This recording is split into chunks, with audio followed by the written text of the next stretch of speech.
ಚಾನೆಲ್ನ ಇನ್ನೂ ಸಬ್ಸ್ಕ್ರೈಬ್ ಮಾಡಿಲ್ಲ ಅಂದರೆ ಸಬ್ಸ್ಕ್ರೈಬ್ ಬಟನ್ ಒತ್ತಿ ಸಬ್ಸ್ಕ್ರೈಬ್ ಮಾಡ್ಕೊಳ್ಳಿ ಮತ್ತು ಬೆಲ್ ಬಟನ್ ಐಕಾನ್ ಒತ್ತಿ ಮುಂದಿನ ವಿಡಿಯೋಗಳ ನೋಟಿಫಿಕೇಷನನ್ನು ಪಡೆಯಿರಿ.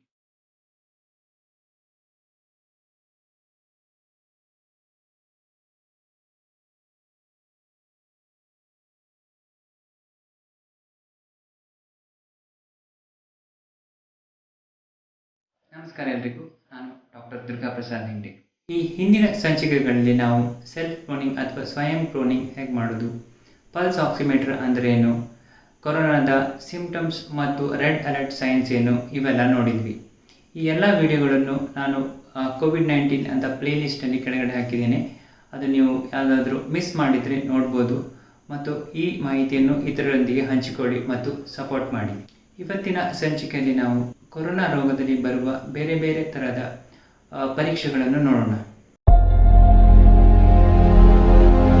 ಈ ರೇಡಿಯೋಲಾಜಿಕಲ್ ಇನ್ವೆಸ್ಟಿಗೇಷನ್ ಅಂದರೆ ಏನು?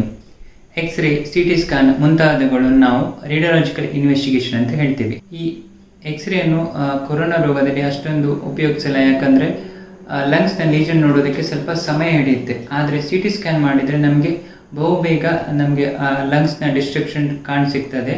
ಆದ್ದರಿಂದ ಎಕ್ಸ್ರೇಕ್ಕಿಂತ ಸ್ಕ್ಯಾನಿಂಗ್ ಬೆಟರ್ ಅಥವಾ CT ಸ್ಕ್ಯಾನ್ ಬೆಟರ್. ಈ ಸ್ಕ್ಯಾನಿಂಗಲ್ಲಿ ನಾವು HRCT ಅಂತ ಯೂಸ್ ಮಾಡ್ತೀವಿ, ಅಂದರೆ ಹೈ ರೆಸಲ್ಯೂಷನ್ CT ಸ್ಕ್ಯಾನ್. ಇದು ಎಕ್ಸ್ರೇಕ್ಕಿಂತ ಬಹುಬೇಗ ಲಂಗ್ಸ್ನ ಡಿಸ್ಟ್ರಕ್ಷನ್ ಅಥವಾ ಲಂಗ್ಸಲ್ಲಿ ಏನು ಡ್ಯಾಮೇಜ್ ಆಗಿದೆ ಅದನ್ನು ಕಂಡುಹಿಡಿಯುತ್ತೆ.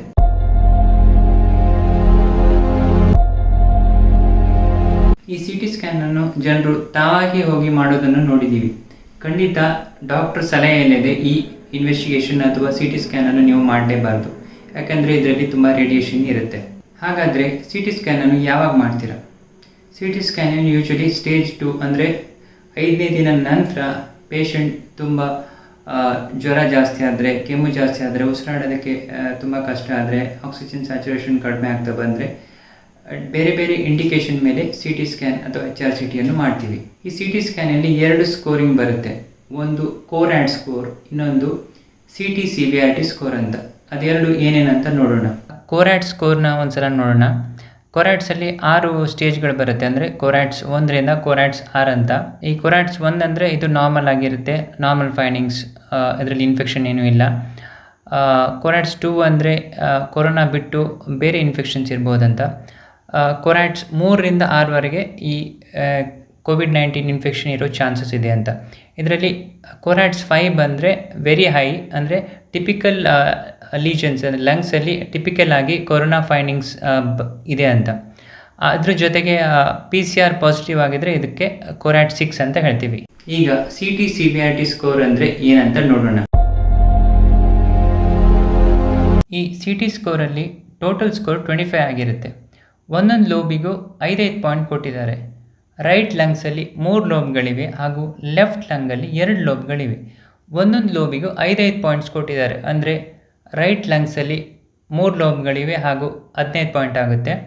ಲೆಫ್ಟ್ ಲೋಬಲ್ಲಿ 2 ಲೋಬ್ಸ್ ಇರುತ್ತೆ, ಅದು 10 ಪಾಯಿಂಟ್ ಆಗುತ್ತೆ. ಈ ಪ್ರತಿಯೊಂದು ಲೋಬಲ್ಲೂ 1ರಿಂದ 5 ಪಾಯಿಂಟನ್ನು ನಾವು ಒಂದು ಲೋಬಿಗೆ ಕೊಡ್ಬೋದು. ಅದು ಅದರ ಇನ್ವಾಲ್ವ್ಮೆಂಟ್ ಹೇಗಿದೆ ಅಂತ. ಈಗ 5% ಇನ್ವಾಲ್ವ್ ಆಗಿದ್ದರೆ 1 ಸ್ಕೋರ್ ಬರುತ್ತೆ. 5ರಿಂದ 25 ಆಗಿದ್ದರೆ 2 ಪಾಯಿಂಟ್ ಬರುತ್ತೆ. 25ರಿಂದ 50% ಆ ಲೋಬ್ ಇನ್ವಾಲ್ವ್ ಆಗಿದ್ದರೆ 3 ಪಾಯಿಂಟ್ ಬರುತ್ತೆ. 50ರಿಂದ 75% ಆ ಲೋಬ್ ಇನ್ವಾಲ್ವ್ ಆಗಿದ್ದರೆ 4 ಪಾಯಿಂಟ್ ಬರುತ್ತೆ. ಹಾಗೂ 75%ಗಿಂತ ಜಾಸ್ತಿ ಆದರೆ ಅದು 5 ಪಾಯಿಂಟ್ ಆಗುತ್ತೆ. ಈ ಎಲ್ಲ ಲೋಬ್ಗಳ ಪಾಯಿಂಟ್ಸ್ಗಳನ್ನು ಕೂಡಿಸಿ ಸ್ಕೋರಿಂಗ್ ತೆಗಿತೀವಿ, ಅಂದರೆ 25ವರೆಗೆ ಸ್ಕೋರಿಂಗ್ ಇದೆ. 8ಕ್ಕಿಂತ ಕಡಿಮೆ ಇದ್ದರೆ ಮೈಲ್ಡ್ ಸ್ಕೋರ್, 9ರಿಂದ 15 ಇದ್ದರೆ ಮಾಡ್ರೇಟ್ ಸ್ಕೋರ್, ಹಾಗೂ 15ಕ್ಕಿಂತ ಜಾಸ್ತಿ ಇದ್ದರೆ ಸಿವಿಯರ್ ಸ್ಕೋರಿಂಗ್ ಅಂತ ಹೇಳ್ತೀವಿ. ಈ CT ರಿಪೋರ್ಟ್ ಈ ಥರ ಇರುತ್ತೆ. ಇದರಲ್ಲಿ ನಾವು ಯಾವ್ಯಾವ ಲೋಬ್ ಎಷ್ಟೆಷ್ಟು ಇನ್ವಾಲ್ವ್ ಆಗಿದೆ, ಅದಕ್ಕೆ ಎಷ್ಟು ಪಾಯಿಂಟ್ಸ್ ಕೊಟ್ಟಿದ್ದಾರೆ ಅಂತ ನೋಡ್ಬೋದು. ಟೋಟಲ್ ಆಗಿ ಕೆಳಗಡೆ ಎಷ್ಟು ಪಾಯಿಂಟ್, ಅಂದರೆ 25ಕ್ಕೆ ಎಷ್ಟು ಪಾಯಿಂಟ್ಸ್ ಅಂತ ನೋಡ್ಬೋದು. ಈ 15 ಅಥವಾ 15ಕ್ಕಿಂತ ಜಾಸ್ತಿ ಇದ್ದರೆ ರೋಗದ ತೀವ್ರತೆ ತುಂಬ ಜಾಸ್ತಿ ಇದೆ ಅಂತ ಹೇಳ್ಬೋದು. ತುಂಬ ಜನರು RT-PCR ಪಾಸಿಟಿವ್ ಬಂದ ಕೂಡಲೇ CT ಸ್ಕ್ಯಾನ್ ಮಾಡಿಬಿಡ್ತಾರೆ. ಇದು ಖಂಡಿತ ತಪ್ಪು. ನಾವು CT ಸ್ಕ್ಯಾನ್ ಮೊದಲೇ ಮಾಡಿದ ಕೂಡಲೇ ನಮಗೆ ಬೇಗ ಗೊತ್ತಾಗುತ್ತೆ, ಬೇಗ ಟ್ರೀಟ್ಮೆಂಟ್ ಸ್ಟಾರ್ಟ್ ಮಾಡ್ಬೋದು ಅಂತ. ಅದು ಖಂಡಿತ ತಪ್ಪು. ಸ್ಟಾರ್ಟಿಂಗಲ್ಲಿ ನೀವು CT ಸ್ಕ್ಯಾನ್ ಮಾಡಿದರೆ ಏನೂ ಗೊತ್ತಾಗಲ್ಲ. CT ಸ್ಕ್ಯಾನ್ ಇಂಡಿಕೇಶನ್ ಇದ್ದರೆ ಮಾತ್ರ ಮಾಡಬೇಕು. ಸಪೋಸ್ ನೀವು ಈಗ ಫಸ್ಟ್ ಕೊರೋನಾ ಪಾಸಿಟಿವ್ ಬಂದ ಮೇಲೆ ಮಾಡಿ, ಆಮೇಲೆ ನಿಮಗೆ ರೋಗ ಜಾಸ್ತಿ ಆದರೆ ಮತ್ತೆ ಡಾಕ್ಟರ್ ಸಲಹೆ ಮೇರೆಗೆ ನೀವು ಮಾಡಿಸಿದಾಗ 2 ಸಲ ಮಾಡಬೇಕಾಗುತ್ತೆ. ಇದರಿಂದ ಒಂದು ಖರ್ಚು ಜಾಸ್ತಿ ಆಗುತ್ತೆ, ಇನ್ನೊಂದು ನಿಮಗೆ ರೇಡಿಯೇಷನ್ ಸಹ ಜಾಸ್ತಿ ಆಗುತ್ತೆ. ಇದಾದಮೇಲೆ ನಾವು ಬ್ಲಡ್ ಟೆಸ್ಟ್ ಅಥವಾ ರಕ್ತ ಪರೀಕ್ಷೆಗಳನ್ನು ನೋಡೋಣ. ಇದರಲ್ಲಿ ಏನೇನು ಟೆಸ್ಟ್ ಬರುತ್ತೆ? ಒಂದು ಕಂಪ್ಲೀಟ್ ಬ್ಲಡ್ ಕೌಂಟ್ ಅಂದರೆ CBC, next ESR, CRP, ferritin, LDH, D-dimer ಮತ್ತು ಇಂಟರ್ಲ್ಯೂಕಿನ್ 6. ಈ ಕಂಪ್ಲೀಟ್ ಬ್ಲಡ್ ಕೌಂಟಲ್ಲಿ ನಾವು ಹಿಮೋಗ್ಲೋಬಿನ್ ಮತ್ತು ವೈಟ್ ಬ್ಲಡ್ ಸೆಲ್ಸ್ ಅಥವಾ ಬಿಳಿ ರಕ್ತ ಕಣಗಳನ್ನು ನಾವು ನೋಡ್ತೀವಿ. ಈ ಬಿಳಿ ರಕ್ತ ಕಣಗಳು ತುಂಬ ಕಡಿಮೆ ಆಗಿರುತ್ತೆ, ಅಥವಾ ಈ ಲಿಂಫೋಸೈಟ್ಸ್ ಅಂತ ಏನಿರುತ್ತೆ ಈ COVID-19 ಇನ್ಫೆಕ್ಷನಲ್ಲಿ ಕಡಿಮೆ ಆಗಿರುತ್ತೆ. ಇದು ನಾವು ಸ್ಟಾರ್ಟಿಂಗಲ್ಲಿ ಈ ಟೆಸ್ಟ್ ಮಾಡಿಸ್ತೀವಿ, ಆಮೇಲೆ ರೋಗ ಜಾಸ್ತಿ ಆಗ್ತಾ ಬಂದಂಗೆ ಈ ಟೆಸ್ಟ್ ಮಾಡಿದಾಗ ಇದು ಲಿಂಫೋಸೈಟ್ಸ್ ಕೌಂಟ್ಸ್ ಇನ್ನು ತುಂಬ ಕಡಿಮೆ ಆಗ್ತಾ ಬರುತ್ತೆ. ಅಂದರೆ ಈ ರೋಗ ತುಂಬ ಉಲ್ಬಣಗೊಳ್ಳುತ್ತಿದೆ ಅಂತ ನಮಗೆ ಗೊತ್ತಾಗುತ್ತೆ. ನೆಕ್ಸ್ಟು CRP ಮತ್ತು ESR ಅಂತ. CRP ಅಂದರೆ ಸಿ ರಿಯಾಕ್ಟಿವ್ ಪ್ರೋಟೀನ್ ಮತ್ತು ESR ಅಂದರೆ ಎರಿಥ್ರೋಸೈಟ್ ಸೆಡಿಮೆಂಟೇಷನ್ ರೇಟ್. ಇವೆರಡು ಇನ್ಫ್ಲಮೇಷನ್ ಮಾರ್ಕರ್ ಅಥವಾ ಇನ್ಫೆಕ್ಷನ್ ಮಾರ್ಕರ್ಸ್ ಅಂತ. ಅಂದರೆ ಯಾವುದೇ ಇನ್ಫೆಕ್ಷನ್ ಇಲ್ಲಿ ನಮ್ಮ ಬಾಡಿಯಲ್ಲಿ ಬಂದಾಗ ಇದು ಜಾಸ್ತಿ ಆಗುತ್ತೆ, ಆದರೆ COVID-19 ಇನ್ಫೆಕ್ಷನ್ ಬಂದಾಗ ಇದು ಗಣನೀಯವಾಗಿ ಜಾಸ್ತಿ ಆಗುತ್ತೆ. ಸ್ಟಾರ್ಟಿಂಗ್ ಸ್ಟೇಜಲ್ಲಿ ಮಾಡಿ ನಂತರ ಪೇಷಂಟ್ ಏನಾದರೂ ಸೆಕೆಂಡ್ ಸ್ಟೇಜ್ಗೆ ಹೋದರೆ ಅದು ಮತ್ತೆ ಮಾಡಿದಾಗ ಅದು ಯಾವ ರೀತಿಯಾಗಿ ಜಾಸ್ತಿ ಆಗಿದೆ ಅದರ ಮೇಲೆ ನಮಗೆ ರೋಗದ ಸಿವಿಯಾರಿಟಿ ಗೊತ್ತಾಗುತ್ತೆ. ನಂತರ ಟ್ರೀಟ್ಮೆಂಟ್ ಸ್ಟಾರ್ಟ್ ಆದಮೇಲೆ ಮತ್ತೆ ಈ ESR CRP ಮಾಡಿದಾಗ ಅದು ಕಡಿಮೆ ಆಗ್ತಾ ಬಂದರೆ ನಮ್ಮ ಟ್ರೀಟ್ಮೆಂಟ್ಗೆ ರೋಗಿ ಸ್ಪಂದಿಸ್ತಾ ಇದ್ದಾನಂತ ಅರ್ಥ. ಈ CRP ಬಗ್ಗೆ ಕೆಲವರಲ್ಲಿ ಒಂದು ಮಿಸ್ಕನ್ಸೆಪ್ಷನ್ ಇದೆ, ಅಂದರೆ ಈ ಜಾಸ್ತಿ ಪ್ರೋಟೀನ್ ತಿಂದರೆ ಈ CRP ಜಾಸ್ತಿ ಆಗುತ್ತೆ ಅಂತ. ಹಾಗೇನಿಲ್ಲ, ಈ CRPಗೂ ಮತ್ತು ನಾವು ತಿನ್ನೋ ಪ್ರೋಟೀನ್ಗೂ ಏನೂ ಸಂಬಂಧ ಇಲ್ಲ. ನೀವು CRP ಜಾಸ್ತಿ ಆಗುತ್ತೆ ಅಂತ ಪ್ರೋಟೀನ್ ತಿಂದೇ ಇದ್ದರೆ ಇನ್ಫೆಕ್ಷನ್ನಲ್ಲಿ ನಿಮ್ಮ ವೀಕ್ನೆಸ್ ಅಥವಾ ನೀವು ಇನ್ನೂ ದುರ್ಬಲರಾಗ್ತೀರ. ಆದ್ದರಿಂದ ಪ್ರೋಟೀನ್ಗೂ ಮತ್ತು CRPಗೂ ಏನೂ ಸಂಬಂಧ ಇಲ್ಲ. ನೀವು ಪ್ರೋಟೀನನ್ನು ಜಾಸ್ತಿಯಾಗಿ ಈ COVID-19 ಇನ್ಫೆಕ್ಷನಲ್ಲಿ ಸೇವಿಸಬೇಕು. ನೆಕ್ಸ್ಟ್ ಬರೋದು LDH ಮತ್ತು ಫೆರಿಟಿನ್ ಅಂತ. ಇದು ಇನ್ಫ್ಲಮೇಟರಿ ಮಾರ್ಕರ್ಸ್ ಅಂತ. ಇದು ಎಲ್ಲಿಯಾದರೂ ಟಿಶ್ಯೂ ಡಿಸ್ಟ್ರಕ್ಷನ್ ಆದರೆ, ಅಂದರೆ ಲಂಗ್ಸಲ್ಲಿ ದೇಹದ ಬೇರೆ ಬೇರೆ ಆರ್ಗನ್ಗಳಲ್ಲಿ ಟಿಶ್ಯೂ ಡಿಸ್ಟ್ರಕ್ಷನ್ ಅಥವಾ ಡ್ಯಾಮೇಜ್ ಆದರೆ ಇದು ಜಾಸ್ತಿ ಆಗುತ್ತೆ. LDH ಮತ್ತು ಫೆರಿಟಿನ್ ಇದು ಜಾಸ್ತಿ ಆಗ್ತಾ ಬಂದಂಗೆ ರೋಗ ಇನ್ನು ತೀವ್ರತೆಯನ್ನು ಪಡೆದುಕೊಳ್ಳುತ್ತಿದೆ ಅಂತ ಅರ್ಥ.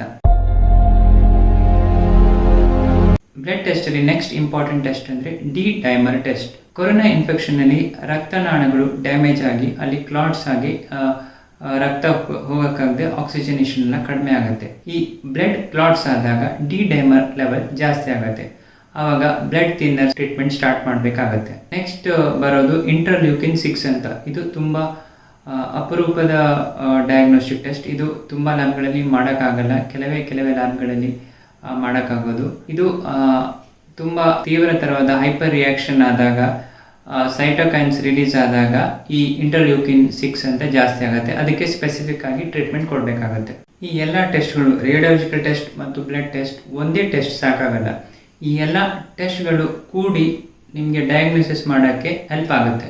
ಡಾಕ್ಟರ ಸಲಹೆ ಇಲ್ಲದೆ ಯಾವುದೇ ಪರೀಕ್ಷೆಯನ್ನು ನೀವಾಗಿಯೇ ನೀವು ಮಾಡಿಸಬೇಡಿ. ಕೆಲವು ಪರೀಕ್ಷೆಗಳು ನೀವು ಯಾವ ಹಂತದಲ್ಲಿ ಮಾಡ್ತೀರಾ ಅಂತ ಅದು ಮುಖ್ಯವಾಗಿರುತ್ತೆ.